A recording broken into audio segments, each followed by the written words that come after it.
Et si tu pouvais entrer en trade sans indicateur, juste en lisant les bougies? Aujourd'hui, je vais te montrer les signaux price-action les plus puissants. Salut à toi, moi c'est Bernardin. Bienvenue ici sur la chaîne. Je t'aide à comprendre les marchés avec des stratégies simples et efficaces. Pense à t'abonner pour ne rien rater.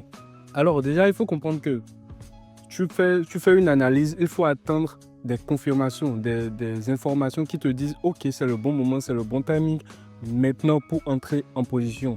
Si tu n'as pas ce timing, tu exécutes n'importe comment, tu peux te faire sortir du marché n'importe comment, tu vois. Et donc, pour éviter ça, on attend des confirmations, d'accord? On attend de prendre des informations visuelles. Ça peut être price action, ça peut être avec des indicateurs, mais tu attends de prendre des signaux, d'avoir des signaux clairs et nets avant d'exécuter ton trade.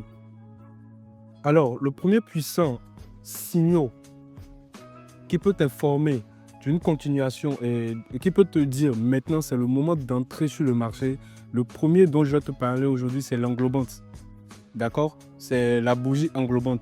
Il faut comprendre que la bougie englobante, c'est une addition, d'accord? C'est une addition de deux bougies. C'est-à-dire, c'est deux modèles de bougies qui s'associent pour former la bougie englobante. Donc, quand on parle de englobante, tu as affaire à deux bougies, d'accord? Donc, ces deux bougies, si tu regardes deux bougies pour pouvoir prendre, tu regardes en fait les deux bougies, d'accord? Pour pouvoir prendre ta position. Tu ne peux pas te baser juste sur une bougie dans le cas des figures englobantes.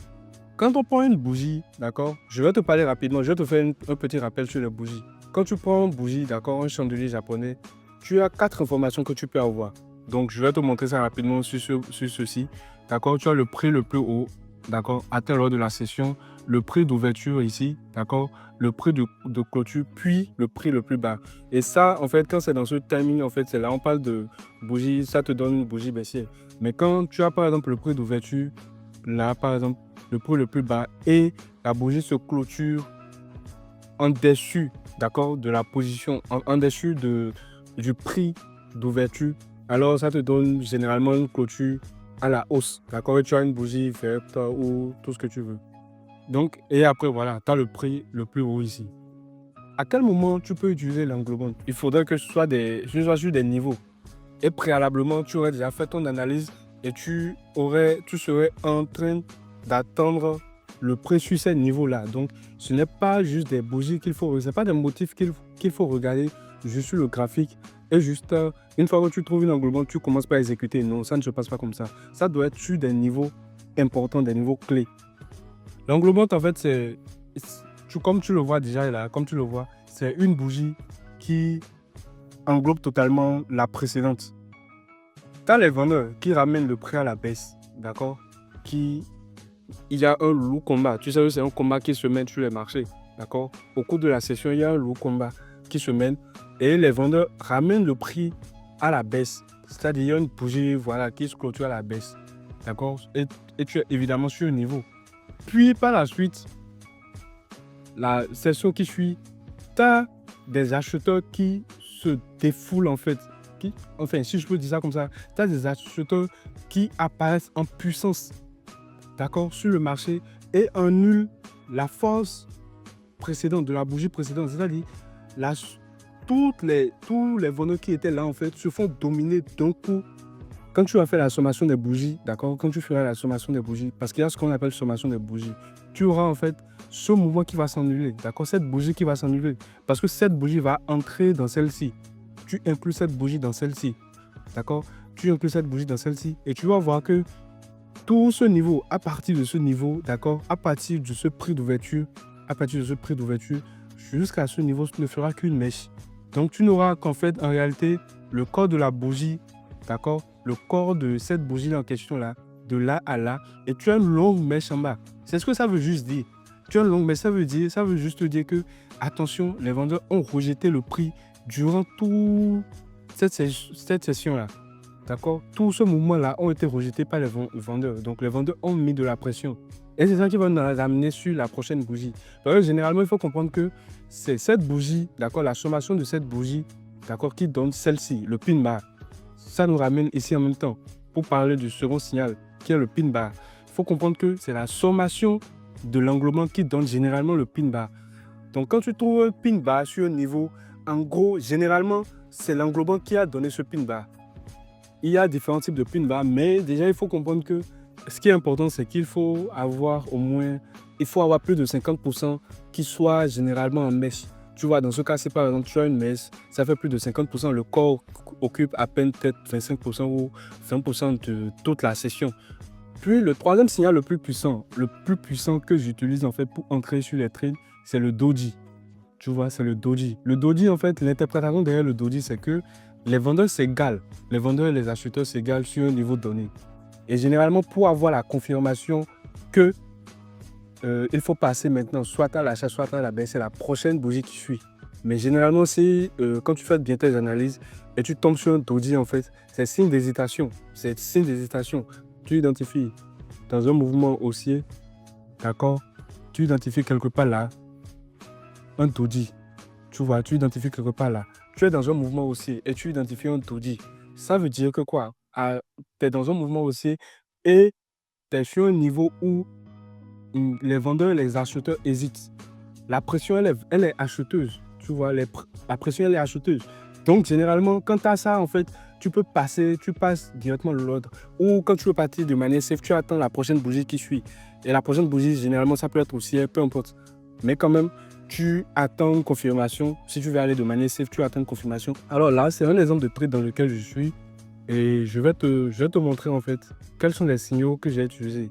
Comment ça m'a permis, j'ai pu entrer sur le trade après avoir eu mes signaux. Donc, évidemment, j'avais bien fait mon analyse, j'avais déjà fait mon analyse, d'accord? Et j'attendais éventuellement une baisse des prix. Donc, j'attendais le prix dans ma zone, le prix est venu, j'ai vu cette bougie qui s'est formée. Je te mets ça avec la flèche. Elle est là, tu vois, cette bougie verte là qui s'est formée. Quand le prix est venu, j'ai remarqué ça, j'ai attendu. Parce que là, je n'ai aucune confirmation du fait que mon prix va se retourner là, tu vois. Donc j'ai attendu et par la suite, j'ai eu cette bougie qui s'est formée par la suite. Qu'est-ce qu'on a eu, tu vois? Il y a eu cette bougie qui s'est formée. Je te montre ça toujours avec la flèche. Cette bougie là qui s'est formée. Et quand j'ai eu cette bougie qui s'est formée, en même temps, je me suis dit, attention, il y a une bougie rouge qui s'est formée, il y a des vendeurs. Il y a des vendeurs dans la zone. Donc, il y a des vendeurs dans la zone ne veut pas dire que les vendeurs dominent. Donc, il y a des vendeurs dans la zone. Et je me suis posé. J'ai d'abord fait la sommation de ces deux bougies. Comme je te le parlais tout à l'heure, je te le montrais tout à l'heure. Quand je somme ces deux bougies-là, quand je mets ces deux bougies-là ensemble, d'accord, tu as d'abord ceci, tu as tout ceci qui devient directement une mèche. Tu as tout ceci qui devient une mèche. Tu vois. Tu as tout ceci qui devient une mèche. Tu vois. Les deux cols là, d'accord. Tu vois. À partir de ce col là. Et ceci. Tu vois. À partir de là, jusqu'en haut là-bas, ça devient une mèche. Parce que quand tu inclus ceci dedans, quand tu inclus cette bougie dedans, ça annule. Et si ça annule le mouvement, c'est que ça devient une mèche. Et la mèche, en fait, va quitter de là, d'accord, jusque là. Si cette bougie-là annule ceci, et ça me forme juste une petite truc là ici, ça me donne quoi? Ça me donne une bougie d'indécision, si je veux le dire comme ça. Parce que ça équivaut à une bougie pareille. Tu vois, limite. Parce que là, il reste juste un peu de corps et une grande mèche. Il reste un peu de corps et une grande mèche. Je sais pas, tu vois un peu. Donc, quand c'est comme ça, c'est que moi, dans ma tête, j'ai aussi eu une bougie d'indécision. Donc, ce qui veut dire que j'ai encore un semblant de doji qui s'est formé dans la zone. Mais j'attends. Je voulais une confirmation toujours. Je voulais une confirmation. Et par la suite, quand je observe, il y a cette bougie qui s'est formée, cette troisième bougie-là qui s'est formée. Cette bougie-là qui s'est formée, qui est similaire. Quand tu fais une sommation de bougies, avec les deux, ça te donne une bougie similaire, comme ça. Donc, quand j'ai eu cette bougie qui s'est formée, je me suis dit, attention, alors là, j'ai deux bougies qui rejettent en fait le prix dans la même zone. Alors, qu'est-ce qu'il faut faire? Il faut passer mon ordre. Donc, j'ai simplement passé mon ordre. Et je t'ai publié la capture d'écran dans le groupe Telegram. Tu peux intégrer le groupe Telegram pour voir. tu vois. J'ai juste passé mon ordre. Et puis, voilà, j'ai laissé couler, j'ai laissé le marché faire ce qu'il allait faire parce que là, moi, j'ai fait ce que je devais faire. Et là, tu peux remarquer qu'on est toujours en baisse sur le trade en question. On est toujours là, en train de descendre, bien qu'étant qu'on a eu ce mouvement. Donc, qu'est-ce qu'il faut remarquer? Tu vas remarquer aussi que généralement, les grands mouvements qui se déroulent généralement se lancent généralement soit par des englouments, tu vois, pas des englouments. Dans ce cas-ci, tu vois, on a eu cette baisse, cette bonne baisse là qui s'est produite.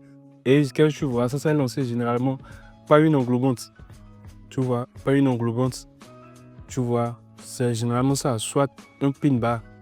Ici, par exemple, tu as un pin bas, c'est généralement cette bougie là, soit tu as des doji et tu vas voir ça partout. Par exemple, dans ce cas-ci, tu vois, tu as un pin bas, tu as des doji qui ont suivi et puis tu as eu tout ce mouvement. Ici, ça a retracé, tu as eu une englobante à ce niveau, ainsi de suite.